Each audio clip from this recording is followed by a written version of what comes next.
It's Thursday, June 27th. You're listening to Your Florida Daily.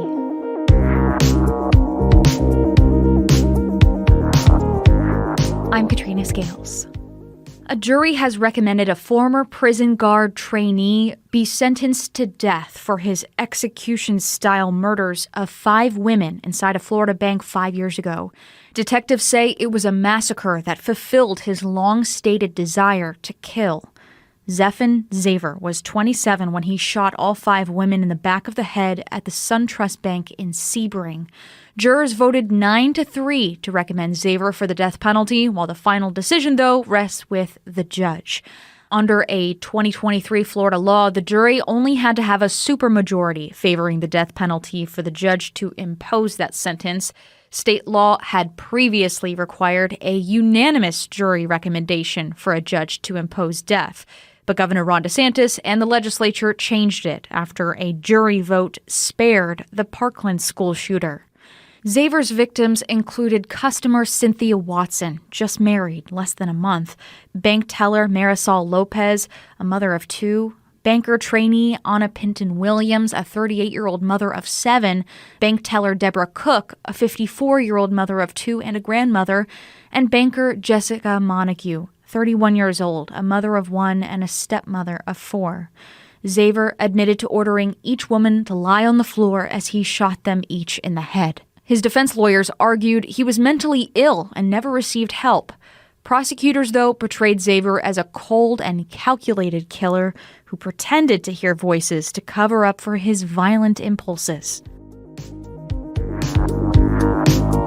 More and more Florida condo owners are speaking up about recent changes to state law that are leading their HOAs to stick them with huge bills.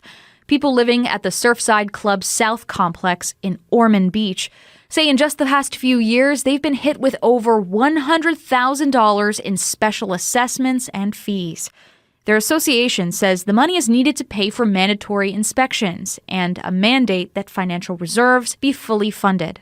I'm a retired teacher, so we don't have hundreds of thousands set aside somewhere that we can contribute.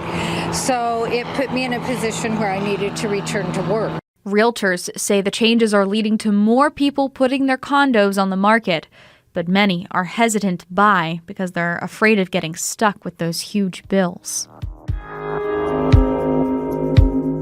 And a mysterious die-off of sawfish in the Florida Keys has apparently reached Tampa Bay. That's according to the Tampa Bay Times. Small-toothed sawfish, known for those long snouts lined with teeth, have been endangered since 2003. At least 53 sawfish have died so far this year, and more are believed to be sick.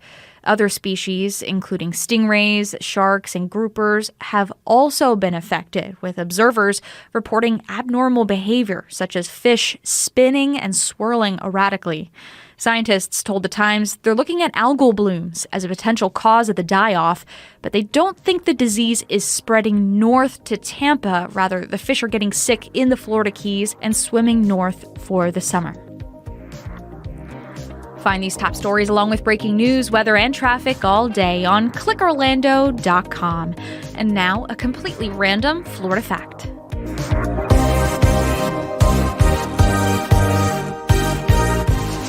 Guy Bradley was Florida's first game warden. Bradley was the son of one of the famous barefoot mailmen and became Florida's first game warden in Monroe County after witnessing the devastation of bird plume hunting, which was funded by a fashion craze in the early 20th century. He patrolled the area from Naples to Key Largo and the Everglades single-handedly. But in 1905, while confronting 2 men he suspected were poaching egrets, the suspects opened fire with their rifle, killing Bradley. The men were found not guilty. The warden's wife and 2 young children were given a home in Key West, paid for by donations secured by the Florida Audubon Society. Your Florida Daily is produced by News 6 WKMG in Orlando. I'm Katrina Scales. Subscribe for new episodes wherever you like to listen.